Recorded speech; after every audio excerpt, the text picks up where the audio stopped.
जय श्री राम एवरीवन, आप सबका वेलकम है आज की हमारी क्लास के अंदर। तो आज हम स्टार्ट करेंगे क्लास 12th का करंट इलेक्ट्रिसिटी का नेक्स्ट टॉपिक जो कि है ओहम्स लॉ। तो आज हम ओहम्स लॉ की स्केलर फॉर्म, वेक्टर फॉर्म के बारे में पढ़ेंगे और साथ ही साथ इसके कुछ इंपॉर्टेंट न्यूमेरिकल्स भी देखेंगे, ठीक है, और रेजिस्टेंस, रेजिस्टिविटी वगैरह के बारे में भी स्टडी करेंगे। तो स्टार्ट करते हैं ओहम्स लॉ के बारे में। तो सबसे पहले तो जो ओहम्स लॉ है, यहाँ पे 10th क्लास तक भी हमने ओहम्स लॉ पढ़ा हुआ है, उसमें हम इसकी स्केलर फॉर्म पढ़ते हैं और अभी हम 12th में इसकी वेक्टर फॉर्म को भी स्टडी करेंगे। तो सबसे पहले तो हम इसकी स्केलर फॉर्म देख लेते हैं। देखो, ओहम्स लॉ बेसिकली बताता क्या है, किसी भी वायर के अंदर करंट फ्लो कर रहा है, वो करंट का मैग्नीट्यूड कितना होगा। अब उस करंट के मैग्नीट्यूड के बारे में बताएगा कि वो किस पे डिपेंड करता है। एक वायर हमने ली, इस वायर में करंट फ्लो कर रहा है, तो ये जो करंट होगा डायरेक्टली प्रोपोर्शनल होगा potential difference across its ends of the wire. इस वायर के दो एंड्स के बीच में जितना पोटेंशियल डिफरेंस है उस पे डिपेंड करेगा। अगर पोटेंशियल डिफरेंस बहुत ज्यादा है दैट मीन्स करंट भी ज्यादा होगा, अगर पोटेंशियल डिफरेंस कम है तो दैट मीन्स करंट भी कम होगा, ठीक है।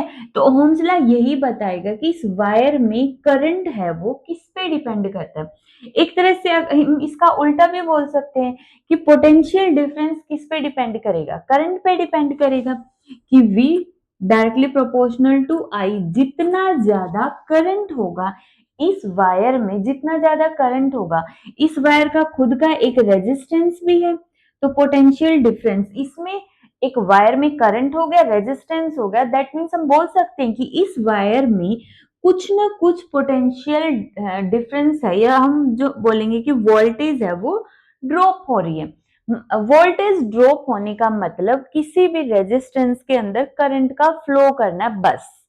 अगर एक वायर है, इसमें करंट फ्लो कर रहा है, दैट मीन्स इसमें कुछ ना कुछ वोल्टेज भी है, इसी को हम बोलते हैं वोल्टेज ड्रॉप होना, ठीक है। अगर रेजिस्टेंस जीरो हो गया तो वोल्टेज ड्रॉप भी क्या होगी, जीरो होगी। तो वोल्टेज ड्रॉप के लिए हमारे पास करंट भी चाहिए और रेजिस्टेंस भी चाहिए। तो यहाँ पे हम बोल सकते हैं कि किसी भी वायर में जो पोटेंशियल डिफरेंस होगा वो डिपेंड करेगा उसके करंट के ऊपर। और अगर हम यहाँ पे प्रोपोर्शनैलिटी का सिंबल हटा दें तो एक कांस्टेंट आ जाएगा R। ये जो R है इसको हम प्रोपोर्शनैलिटी कांस्टेंट बोल सकते हैं, या फिर हम बोल देंगे रेजिस्टेंस। रेजिस्टेंस तो ये है हमारे पास V is equal to I R, हमारा ओहम्स लॉ की स्केलर फॉर्म है। इसमें मींस डायरेक्शन से हमें कोई लेना देना नहीं, इसमें सारी क्वांटिटीज क्या है, हमारे पास स्केलर क्वांटिटीज हो गई। अभी हम इसका डेरिवेशन देखते हैं ओहम्स लॉ का। तो डेरिवेशन आया कहां से है, मीन्स ये जो ओहम्स लॉ का हमने मैथमेटिकल फॉर्म जो हमने देखी V is equal to I R, अब हम इसके बारे में स्टडी करने वाले कि ये कहां से आई है। देखो, अभी तक हमें पता है कि करंट किसके इक्वल होता है, N E A V D, ये फॉर्मूला हम पढ़ चुके हैं। यहाँ पे VD क्या हो गई, ड्रिफ्ट वेलोसिटी, जो कि किसके इक्वल है, E टाउ बाई M। और इलेक्ट्रिक फील्ड किसके इक्वल होती है, potential difference divide by distance या फिर लेंथ ऑफ द वायर, ठीक है। इन दोनों वैल्यूज को फर्स्ट करंट के अंदर पुट कर दो, तो I इज इक्वल टू आ गया NEA। VD की जगह हमने पुट किया E tau by M, E की जगह पुट कर दिया V बाई L, ठीक है। अब इसमें से जो टर्म डबल है उसका स्क्वायर कर लो, N एक बार है, E दो बार है, NE स्क्वायर, ठीक है।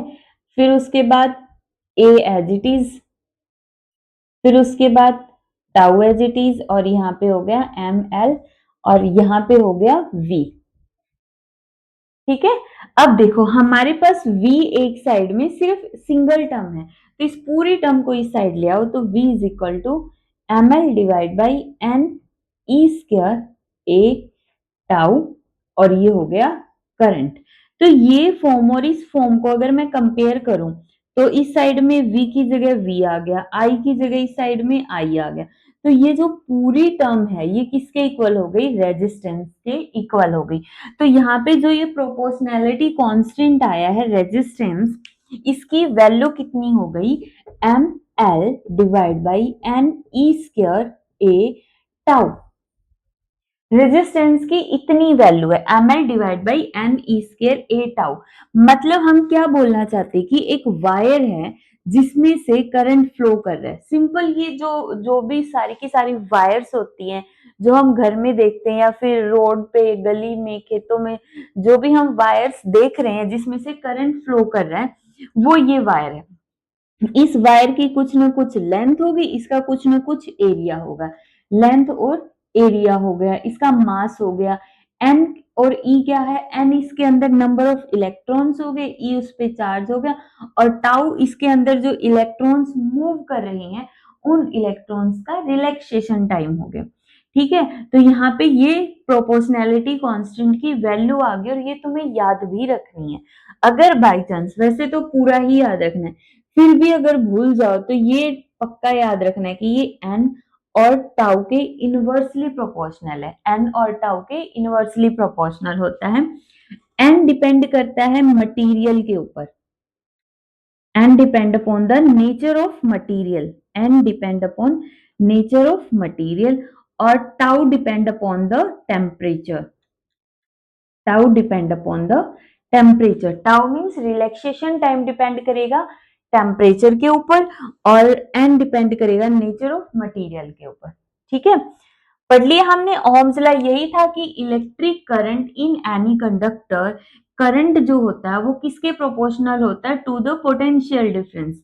Current is directly proportional to the potential difference between the ends provided other physical condition constant. बाकी की फिजिकल कंडीशंस को अगर हम कांस्टेंट बोल दें, ये अदर फिजिकल कंडीशन कांस्टेंट का मतलब क्या होता है, इसको थोड़ी देर के बाद हम स्टडी करेंगे। इतना क्लियर है, इसका फॉर्मूला, इसका डेरिवेशन क्लियर है, इसका ग्राफ और देख लो। हो गया ये क्लियर? इधर बना देते हूँ छोटा सा ग्राफ, फिर ये कंप्लीट हो जाएगा हमारा।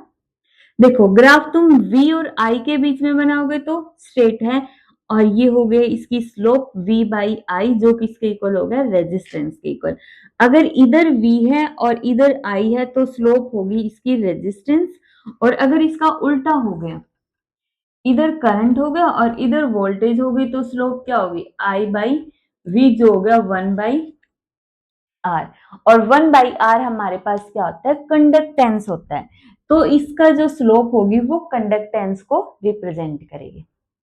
क्लियर है ओहम्स लॉ की स्केलर फॉर्म। अब हम देखेंगे ओहम्स लॉ की वेक्टर फॉर्म। अब ओहम्स लॉ की वेक्टर फॉर्म को स्टडी करने से पहले हमें कुछ टर्म्स पता होनी चाहिए, वरना तो इसमें जो टर्म्स आएंगी वो हमें पता ही नहीं होगी कि वो है क्या। ठीक है, तो सबसे पहले जो बिल्कुल अभी हमने पढ़ा था, रेजिस्टेंस कांस्टेंट ऑफ प्रोपोर्शनैलिटी, उसके बारे में स्टडी करते हैं। देखो रेजिस्टेंस क्या होता है। अब रेजिस्टेंस को अगर हम सिंपल लैंग्वेज में बोले तो इसका मतलब है रुकावट।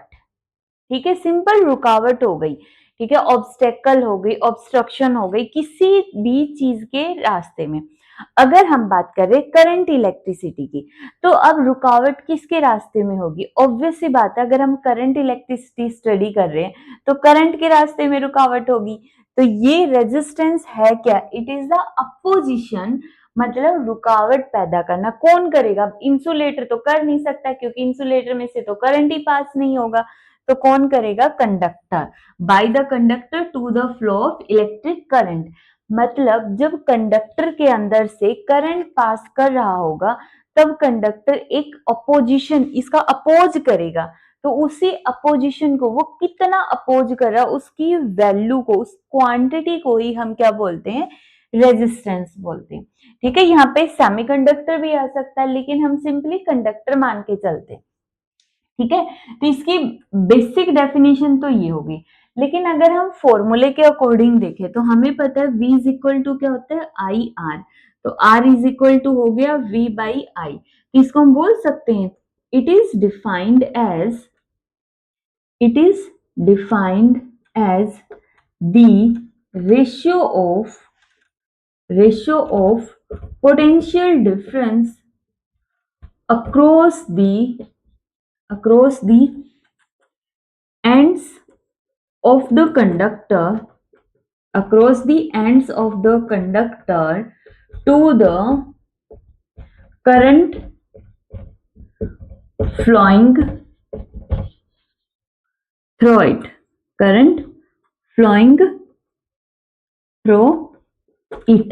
जब किसी भी कंडक्टर के एंड्स के अक्रॉस जितना पोटेंशियल डिफरेंस होगा उसके डिवाइड में उस कंडक्टर के अंदर से जितना करंट फ्लो कर रहा है। देखो, अगर तुम्हें कभी डेफिनेशन ना आए ना किसी भी चीज की, अगर उसका फॉर्मूला है तो फॉर्मूले से डेफिनेशन बना के लिख दो। जैसे इससे बन गई, ये क्या है? It is defined as the ratio of potential difference to the current. Potential difference to the, ये डिवाइड के सिंबल को हम डेफिनेशन में बोलते हैं to the. It is defined as the ratio of potential difference to the current. बिल्कुल basic definition. थोड़ा सा और मक्खनबाजी करना हो तो across the ends of the conductor, simple एक दो वर्ड जोड़ दो, वरना तो it is defined as the ratio of potential difference to the current flowing through it. ठीक है, अब रेजिस्टेंस का ये फॉर्मूला हो गया। अब यहां से देखो, V को हम बोलते हैं वोल्ट, I की जो यूनिट होगी एम्पियर हो गई। ठीक है, तो रेजिस्टेंस की यूनिट हो जाएगी ओम। तो जो रेजिस्टेंस है उसकी यूनिट क्या हो गई? ओम हो गई। ठीक है, ओम। इसका सिंबल हो गए इस तरह से, कोई इसको ओमेगा पढ़ता है, कोई इसको ओम पढ़ता है। ठीक है, तो सिंपली हो गया ओम। क्लियर? अब एग्जाम में कई बार डेफिनेशन पूछ लेता 1 ओम की। 1 ओम को डिफाइन करो, 1 वोल्ट को डिफाइन करो, 1 एम्पियर को डिफाइन करो, 1 जूल को डिफाइन करो, 1 इलेक्ट्रॉन वोल्ट को डिफाइन करो। ये जब 1 लगा के देता है ना, ऐसे बहुत बार डेफिनेशन पूछी जाती है, तो इनको याद नहीं करना होता, बनाना सीख लो। देखो, ओम्स ये है 1 ओम। 1 ओम कब होगा? जब 1 ओम कब होगा? 1 वोल्ट हो और 1 एम्पियर हो। तो यहाँ पे हम इसकी डेफिनेशन को क्या बोलेंगे? देखो, इसके साथ लिख दो, इट इज द रेजिस्टेंस। 1 ओम क्या है? रेजिस्टेंस है। It is the resistance, it is the resistance offered by the conductor. It is the resistance offered by the conductor when 1 volt potential difference is applied across the ends of conductor, across the ends of conductor, so that 1 ampere current passes through it. बिल्कुल simple सी definition है। Simply 1 ohm is defined as when 1 volt potential difference is applied across the conductor and 1 ampere current is flowing through it. जब इसके अंदर से 1 ampere current flow कर रहा है, 1 ampere current flow करेगा जब 1 volt potential difference अप्लाई करेंगे, तो उस सिचुएशन में जो रेजिस्टेंस होगा वो कितना आ जाएगा? 1 ohm का आ जाएगा। क्लियर है तीनों डेफिनेशन? अब यहां से आगे देखो कि जो रेजिस्टेंस है, नोट कर लो, अगर नोट करनी है तो। ये हो गई नोट? थिंक हो गई होगी। अभी देखो, अब रेजिस्टेंस से रिलेटेड कुछ इंपॉर्टेंट पॉइंट्स है। सबसे पहले तो जो रेजिस्टेंस है डिपेंड किस किस पे करता है।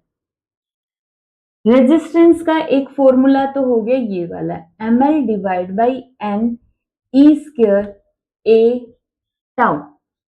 ठीक है, तो सबसे पहले it depend upon dimension of material. It depend upon the dimension of material पे डिपेंड करता है। ठीक है, दूसरा नेचर ऑफ मटेरियल पे डिपेंड करेगा। तीसरा टेम्परेचर पे डिपेंड करेगा, रेजिस्टेंस डिपेंड करेगा, dimension of material means length और एरिया, डायमेंशन ऑफ मटेरियल मतलब लेंथ और एरिया, नेचर ऑफ मटेरियल कौन सा मटेरियल हम यूज कर रहे तभी तो उसके अंदर हमें पता चलेगा कि नंबर ऑफ फ्री इलेक्ट्रॉन्स कितने हैं, नंबर डेंसिटी इलेक्ट्रॉन्स की, ठीक है। टेम्परेचर, टेम्परेचर के साथ हमें टाउ का पता चलेगा, तो ये इन फैक्टर पे डिपेंड कर रही है, तो हम बोलेंगे कि depend upon the dimension of material A और एल की फॉर्म में, nature of the material N की फॉर्म में और टेम्परेचर टाउ की फॉर्म में, ठीक है। जनरली हम बोलते हैं कि जो टेम्परेचर होता है जिसपे ओहम्स लॉ वर्क करता है, इसकी कुछ लिमिटेशन भी होती है ओहम्स लॉ की, जो हम इसके बाद स्टडी करेंगे। उसकी लिमिटेशंस क्या है कि ये जो ओहम्स लॉ है नॉर्मल वर्किंग टेम्परेचर के ऊपर ही एप्लीकेबल है, ना बहुत ज्यादा कम टेम्परेचर पे ना ही बहुत ज्यादा हाई टेम्परेचर पे एप्लीकेबल होता है, ठीक है। इसकी लिमिटेशन के अंदर थोड़ा सा और डिटेल में पढ़ेंगे, अभी के लिए इतना देखो, क्लियर है। इन तीन चीजों पे डिपेंड करता है, ये इसका फॉर्मूला हो गया रेजिस्टेंस का, ठीक है। अगर मैं इसमें से M N E square tau को अलग करके एल और ए को अलग कर दूं, तो ये जो टर्म है इसको हम बोलेंगे रो। रो क्या हो गया हमारे पास, रेजिस्टिविटी, रेजिस्टिविटी। देखो फर्स्ट टर्म थी हमारे पास रेजिस्टेंस, अब सेकंड टर्म है हमारे पास रेजिस्टिविटी, और इस रेजिस्टिविटी को हम बोलते हैं एक और term specific resistance, specific resistance, ठीक है, स्पेसिफिक रेजिस्टेंस होगा, क्लियर है। रो मतलब रेजिस्टिविटी या फिर स्पेसिफिक रेजिस्टेंस हो गया। तो यहां से देखो अगर मैं सिर्फ रो को डिफाइन करूं तो रो का फॉर्मूला हो गया m divide by N E square tau, clear है। और इसकी यूनिट क्या हो गई, यूनिट क्या हो जाएगी इसकी, देखो यहां से इसकी रो की यूनिट, सबसे पहले तो ये देखो कि यहाँ पे रेजिस्टिविटी किस किस पे डिपेंड करेगी, रेजिस्टिविटी डिपेंड करेगी, किस पे डिपेंड करेगी, डिपेंड्स दो फैक्टर पे, एक तो नेचर एन है और टाउ है। देखो एन मतलब नेचर ऑफ मटेरियल, टाउ मतलब टेम्परेचर, नेचर ऑफ मटेरियल और टी मींस टेम्परेचर पे डिपेंड करेगी, किस पे डिपेंड करेगी, टेम्परेचर पे डिपेंड करेगी, ठीक है। अब इसकी यूनिट देखो, यूनिट कैसे निकालेंगे, रेजिस्टिविटी का फॉर्मूला हो गया R A by L, R की होम एरिया की मीटर स्क्वायर, एल की मीटर, तो रेजिस्टिविटी की यूनिट आ जाएगी होम मीटर, सिंपल। रेजिस्टिविटी का ये फॉर्मूला डिपेंड करेगी, ये डायमेंशन पे कोई फर्क नहीं पड़ता। अब देखो रेजिस्टिविटी का मतलब कुछ ऐसा है, अगर मैं इसको बिल्कुल सिंपल वर्ड में बताऊं, एक वायर हमने ली, मान लेते स्टार्टिंग में वो वायर 2 मीटर लंबी थी, मीन्स उसकी लेंथ 2 मीटर की थी, फिर हमने उसको काट के 1 मीटर की कर दिया। अगर वो पहले कॉपर की वायर थी, अब 1 मीटर की भी तो वो कॉपर की ही रहेगी ना, तो वो ऐसा तो नहीं है कि 2 मीटर की बजाय जब हमने उसको 1 मीटर कर दिया तो वो कॉपर की बजाय स्टील की बन गई हो, नहीं होता है ना। तो रेजिस्टिविटी मतलब नेचर कि वो कॉपर है, वो उसका नेचर है कि वो कॉपर है, वो स्टील है, तो इस तरह से उसके नेचर को रिप्रेजेंट करती है। Resistance property of the object होता है, ये क्या होता है, इट इज द, बिल्कुल सिंपल वर्ड में और स्मार्ट लाइन अगर आप बोलें तो it is the property of material, material की प्रॉपर्टी है। और रेजिस्टिविटी क्या होती है, it is the property of nature of material, it is the property of, it is the property of nature of material, material की nature की property है और ये खुद मटेरियल की प्रॉपर्टी है। मतलब अगर हम बेसिक लैंग्वेज में बोले, वैसे समझ आ गया होगा, फिर भी हम बोले, अगर हमने एक ह्यूमन ले लिया, कोई भी आदमी या कोई भी स्टूडेंट बॉय या गर्ल ले लिया, उसकी आउटर अपीयरेंस को अगर हम ऑब्जर्व करें, उसकी हाइट इतनी है, उसका लुक्स ऐसा है, मतलब हमने उसके एक्सटर्नल फीचर को ऑब्जर्व किया, रेजिस्टेंस। उसके इंटरनल फीचर मतलब उसका बिहेवियर कैसा है, जो हमें जो उसका बिहेवियर होगा वो उसकी रेजिस्टिविटी होगी, मतलब उसका एक्चुअल नेचर रेजिस्टिविटी है। आउटर अपीयरेंस, उसकी हाइट वगैरह, ये सारा उसका क्या हो जाएगा, एक्सटर्नल एक्सटर्नल डायमेंशंस हो जाएंगे, जिसको हमने रेजिस्टेंस बोल दिया। आई थिंक हो गया होगा क्लियर। तो रेजिस्टेंस और रेजिस्टिविटी क्लियर हो गई। उसके बाद रेजिस्टेंस का एक और कॉन्सेप्ट आएगा, लेकिन उससे पहले हम थोड़ा सा इसके अपोजिट के बारे में भी देख लेते हैं कि कंडक्टेंस और कंडक्टिविटी क्या होती है। ठीक है, फिर रेजिस्टेंस के ऊपर न्यूमेरिकल्स देखेंगे और ओह्म्स लॉ को भी स्टडी करेंगे। देखो, एक आ गया हमारे पास कंडक्टेंस।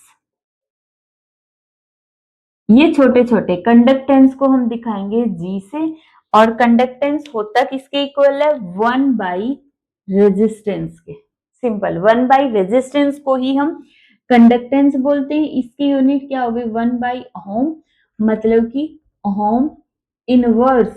इनवर्स इसको हम महो भी बोलते हैं, महो। कंडक्टेंस की यूनिट हो जाएगी mho ohm inverse. Simple. Resistance clear, resistivity clear, साफ तो नहीं हो गई है ना, मतलब क्लियर समझ आ गई है। उसके बाद कंडक्टेंस हो गया। अब नेक्स्ट हम देखते हैं कंडक्टिविटी। कंडक्टिविटी कंडक्टिविटी का दूसरा नाम होगा स्पेसिफिक स्पेसिफिक स्पेलिंग ठीक है ना, हाँ, resistivity. Resistivity, specific resistivity. Resistivity rho होती है, स्पेसिफिक रेजिस्टिविटी मतलब सिग्मा इज इक्वल टू 1/रो। 1/रो। रो की यूनिट क्या थी, ओह्म मीटर। ठीक है, तो सिग्मा की क्या हो जाएगी, महो पर मीटर। महो की बजाय हम एक यूनिट और बोलते हैं, साइमन। साइमन, महो को हम साइमन भी बोलते हैं, ओह्म इनवर्स को साइमन भी बोल सकते हैं, साइमन। ठीक है, और पर मीटर। ये हो गया हमारे पास कंडक्टिविटी। तो सिग्मा हो गई कंडक्टिविटी, रो हो गई रेजिस्टिविटी, और जी हो गया हमारे पास कंडक्टेंस। आ गई समझ में, चारों टर्म्स, चार ही टर्म है। अब इन चारों टर्म्स का यूज होगा microscopic form of Ohm's law के अंदर। ठीक है, अभी सबसे पहले हम microscopic form of Ohm's law ले लेते हैं। नोट हो गया होगा।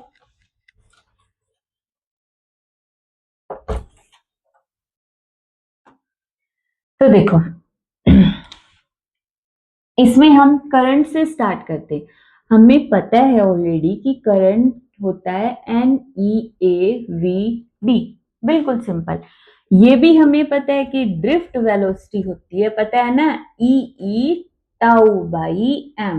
वेरी गुड, ये हो गया। ठीक है, अब एरिया को करंट के डिवाइड में ले आओ, तो ये हो गया NE स्क्वायर। ठीक है, NE square A tau by M, और यहां पे रख लो E। ठीक है, और कुछ इसमें से नहीं है कुछ भी। और अब ये देखो, I बाई ए होता है करंट डेंसिटी। ये जो J मैंने लिख दिया, इसको हम बोलते हैं करंट डेंसिटी।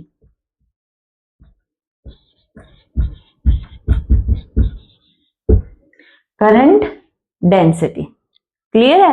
करंट डेंसिटी क्या होती है, करंट डिवाइड बाई एरिया। जो हमारा नेक्स्ट लेक्चर होगा वो करंट डेंसिटी के ऊपर होगा। ये एक वेक्टर क्वांटिटी होती है। ठीक है, और ये हो जाएगी हमारे पास, कौन सी टर्म हो जाएगी, कौन सी टर्म हो जाएगी, ये रो।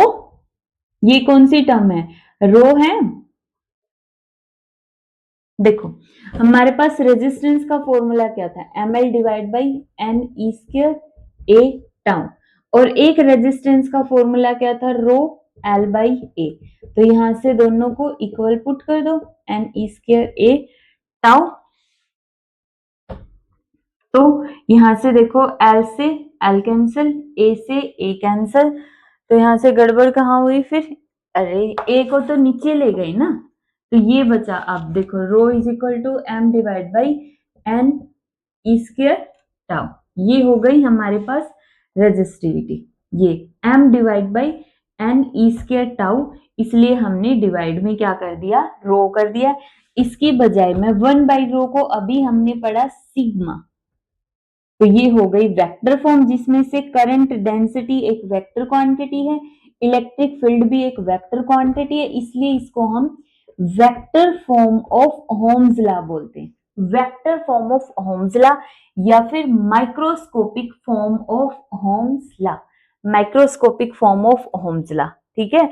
Microscopic form of Ohm's law के नाम से आएगा, या फिर vector form of Ohm's law के नाम से आएगा, या फिर रिलेशन बिटवीन करंट डेंसिटी या फिर कंडक्टिविटी या इलेक्ट्रिक फील्ड के बीच में रिलेशन डिराइव करो, किसी भी तरीके से इस डेरिवेशन को पूछ सकते हैं।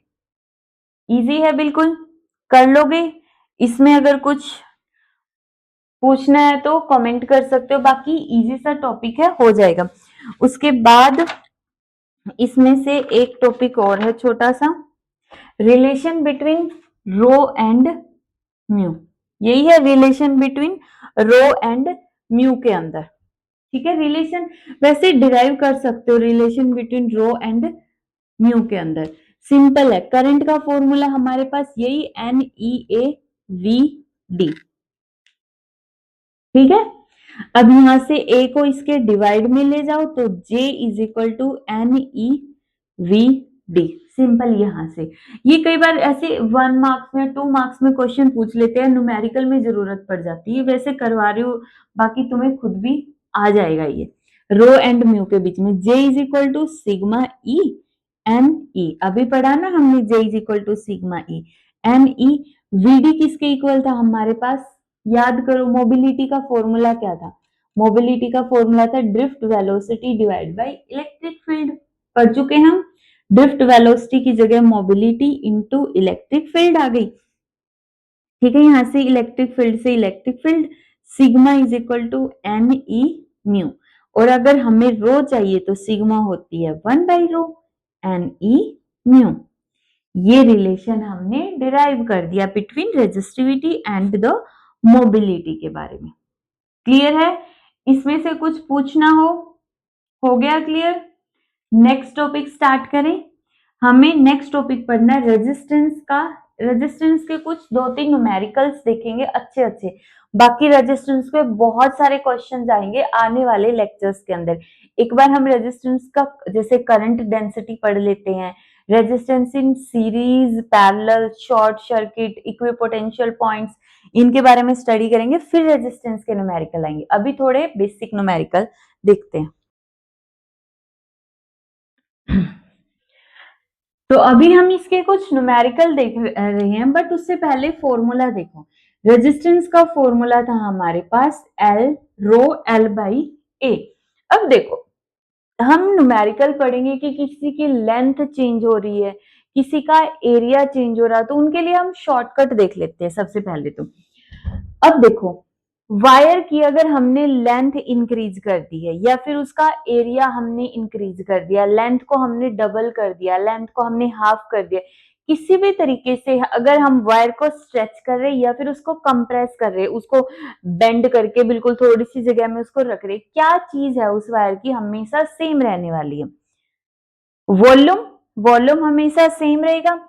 ध्यान रखना इन सारे क्वेश्चंस के अंदर, रेजिस्टेंस के जो क्वेश्चंस होते हैं, यहाँ पे हम वॉल्यूम को कांस्टेंट मान के चलते हैं। तो अगर मैंने ऊपर लेंथ से नीचे भी लेंथ से मल्टीप्लाई कर दिया, देखो 2 फॉर्मूले होंगे, रो, ठीक है, L बाई ए। अब तुम बोलो कि लेंथ से ही क्यों किया, हम तो एरिया से करेंगे, तो तुम एरिया से कर दो, ठीक है। क्यों? अभी देखो एरिया इंटू लेंथ क्या होता है, वॉल्यूम।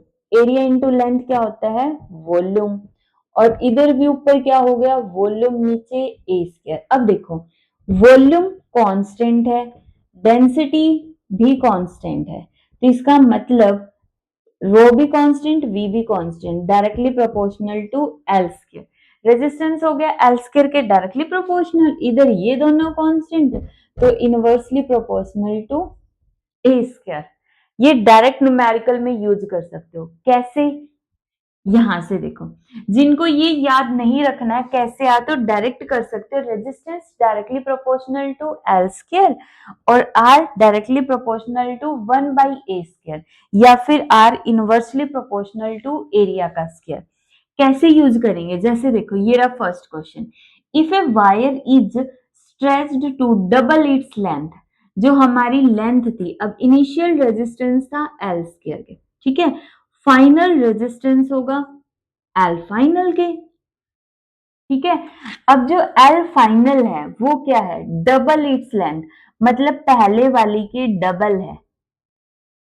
अब यहां से हमें पता चल गया ना कि जब लेंथ के अंदर कोई चेंज हो रहा है तो हमें ये फॉर्मूला ही नहीं लेना, हम डायरेक्ट ये ले लेंगे, क्योंकि इन्होंने एरिया से रिलेटेड कुछ मेंशन ही नहीं कर रहे हैं। तो सिंपली कितना हो जाएगा?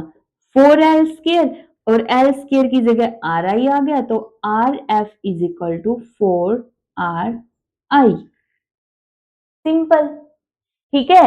ये वाला कॉन्सेप्ट समझ आ गया। अगर अब तुम बोलो कि नहीं हमें तो ये वाला कॉन्सेप्ट करना ही नहीं है, थोड़ा सा डिटेल में समझाओ, ठीक है, तो इसको हम थोड़ा सा डिटेल में भी कर लेते हैं। देखो, हमने कहा वॉल्यूम कांस्टेंट है, वॉल्यूम इनिशियल और वॉल्यूम फाइनल। वॉल्यूम का formula area initial length initial is equal to area final length final, ठीक है। अब इनिशियली एरिया ए होगा, लेंथ एल होगी, फाइनली एरिया हमें पता नहीं है, लेंथ हमें पता है कि 2l है, तो एल से एल कैंसल, तो यहां से फाइनल एरिया किसके इक्वल आ गए? Initial area divide by 2। फॉर्मूले में पुट कर दो। अब इन्होंने पूछा नया रेजिस्टेंस, पुराना वाला रेजिस्टेंस का formula rho L by A, simple, और फाइनल रेजिस्टेंस का rho L F divide by A F put करो। रो एल एफ की जगह हमें पता ही है 2l है, ए एफ की जगह a/2 कितना होगा? 4 रो एल बाई ए, और ये किसके इक्वल है? आर आई, 4r i, ठीक है। यह तो बेसिक, ये मैंने इसलिए जल्दी जल्दी करवाया क्योंकि हम 10 में ऑलरेडी पढ़ चुके हैं, ठीक है। क्लियर हो गया? यहां से ये वाला पॉइंट भी शॉर्टकट के उससे क्लियर हो गया। अब हम देखते हैं ये वाला क्वेश्चन, रब कर दो, ये नोट कर लिया? नोट कर सकते हो। देखो,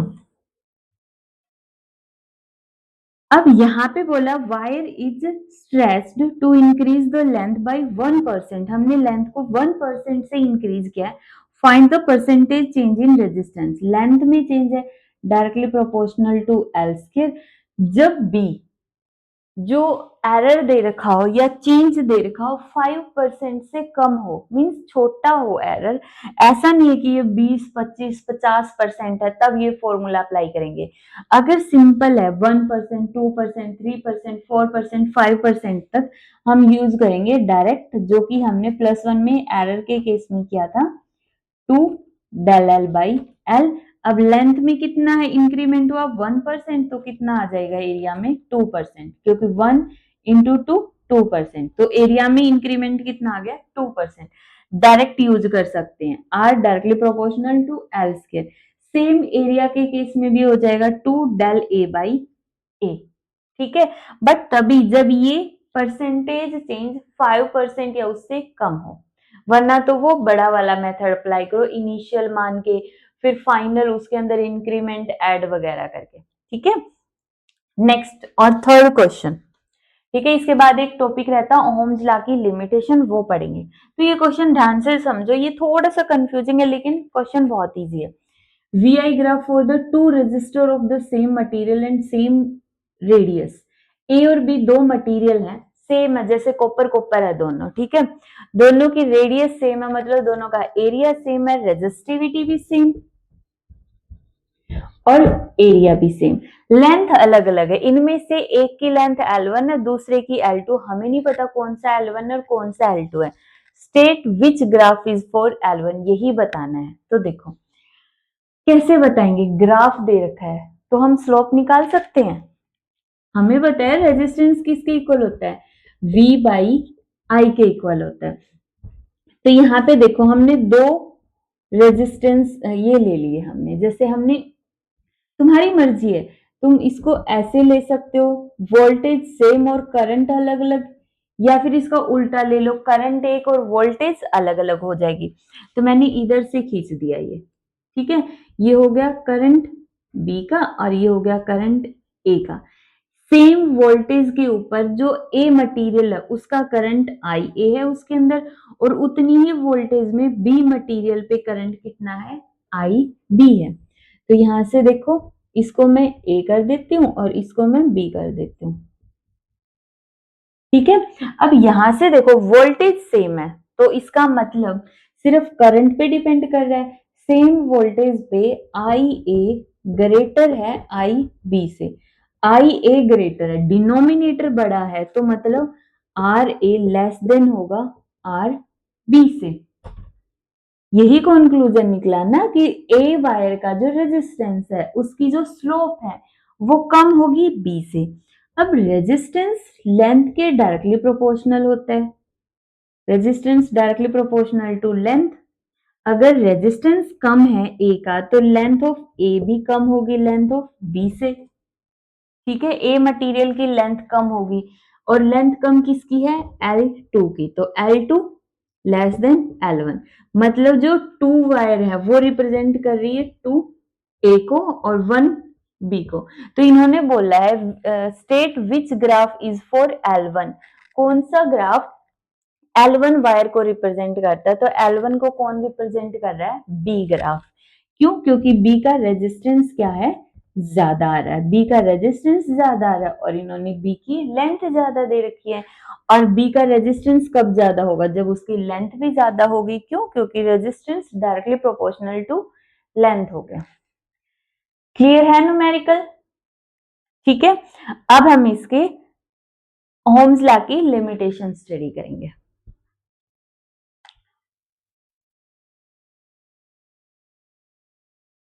नेक्स्ट है वैलिडिटी ऑफ ओह्म्स लॉ, या फिर हम बोल सकते हैं लिमिटेशन ऑफ ओह्म्स लॉ को हम स्टडी करेंगे। अब देखो जो ओह्म्स लॉ है, ओह्म्स लॉ नेचर का लॉ नहीं है, this is not the law of nature. Law of nature means ये नेचर का लॉ तो नहीं है, क्योंकि नेचर के जितने भी लॉ है वो जहां जहां पे नेचर है हर जगह एप्लीकेबल हो गए।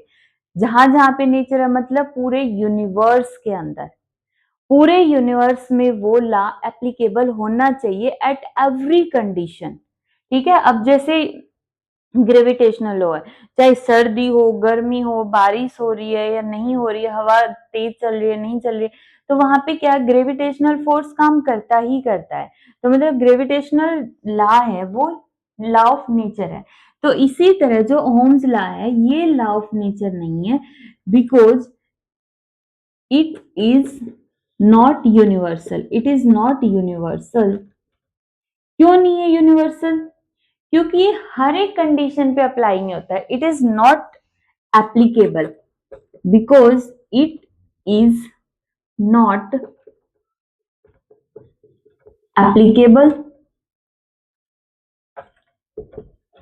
At every condition, at every condition, ठीक है। For example it is applicable only at normal working temperature, normal working temperature के ऊपर एप्लीकेबल है, सिर्फ नॉर्मल वर्किंग टेम्परेचर पे एप्लीकेबल है। अब ना तो लो टेम्परेचर बहुत ज्यादा वेरी लो टेम्परेचर पे ये एप्लीकेबल नहीं होगा, वेरी हाई टेम्परेचर पे भी ये एप्लीकेबल नहीं होगा, ठीक है। जब हम बात करेंगे वेरी लो टेम्परेचर के ऊपर, तो इसमें क्या हो जाता है, जब बहुत ज्यादा कम टेम्परेचर होगा तो जो हमारा कंडक्टर है वो सुपर कंडक्टर बन जाएगा। सुपर कंडक्टर मीन्स उसका रेजिस्टेंस लगभग जीरो होके करंट एकदम से इंक्रीज हो जाएगा। जीरो रेजिस्टेंस कंडक्टर जिसको हम बोलते हैं वो बन जाता है सुपर कंडक्टर। तो जब अगर टेम्परेचर बहुत ज्यादा कम है तो वो सुपर कंडक्टिविटी शो करने लग जाता है। इसलिए ओह्म्स लॉ की सबसे बड़ी लिमिटेशन है कि ये सिर्फ नॉर्मल वर्किंग सबस्टांस के लिए एप्लीकेबल है। पहली तो ये हो गई।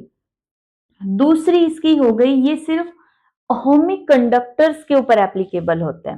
ठीक है, it is applicable only for, it is applicable only for ohmic conductor. Ohmic conductor के ऊपर एप्लीकेबल है। नॉन ओहमिक कंडक्टर की बात करें या फिर हम सुपर सेमीकंडक्टर्स की बात करें या फिर हम एलॉयज की बात करें, तो वहां पे ओहम्स लॉ एप्लीकेबल नहीं होता है। जैसे अगर हमने नॉन ओहमिक कंडक्टर लिया, तो नॉन ओहमिक कंडक्टर के अंदर जो आई और वी का ग्राफ आएगा वो आना चाहिए ऐसा, लेकिन आएगा कुछ ऐसा। मतलब जैसे जैसे हम वोल्टेज को इंक्रीज करते जाएंगे वो स्ट्रेट रिलेशन नहीं रहेगा। करंट जरूरी नहीं है बढ़ता जाए, वो कांस्टेंट हो जाता है या फिर उतनी प्रोपोर्शन में नहीं बढ़ रहा जितने प्रोपोर्शन में वोल्टेज बढ़ रही है। ये नॉन लीनियर कर्व है, नॉन लीनियर। किसके लिए? ये नॉन ओहमिक कंडक्टर्स के लिए, नॉन ओहमिक कंडक्टर्स के लिए। या फिर अगर हम सेमीकंडक्टर की बात करें, तो इसको रब कर दो एक बार। ठीक है, अगर हमने सेमीकंडक्टर की बात की तो हम पढ़ेंगे इसको थोड़ा सा डिटेल में पढ़ेंगे। करंट मिली एम्पियर में, करंट इधर माइक्रो एम्पियर में अलग अलग होता है। जब हम फॉरवर्ड बाइस करते हैं तब अलग होता है, रिवर्स बाइस में अलग होता है। वोल्टेज सेम रहेगी वोल्ट के अंदर। ठीक है, जब हम फॉरवर्ड, ये सेमीकंडक्टर का ग्राफ है, सेमीकंडक्टर के अंदर देखो, हमें पता जो कंडक्टर होते हैं ओहमिक कंडक्टर, वो ग्राफ ऐसा आता है।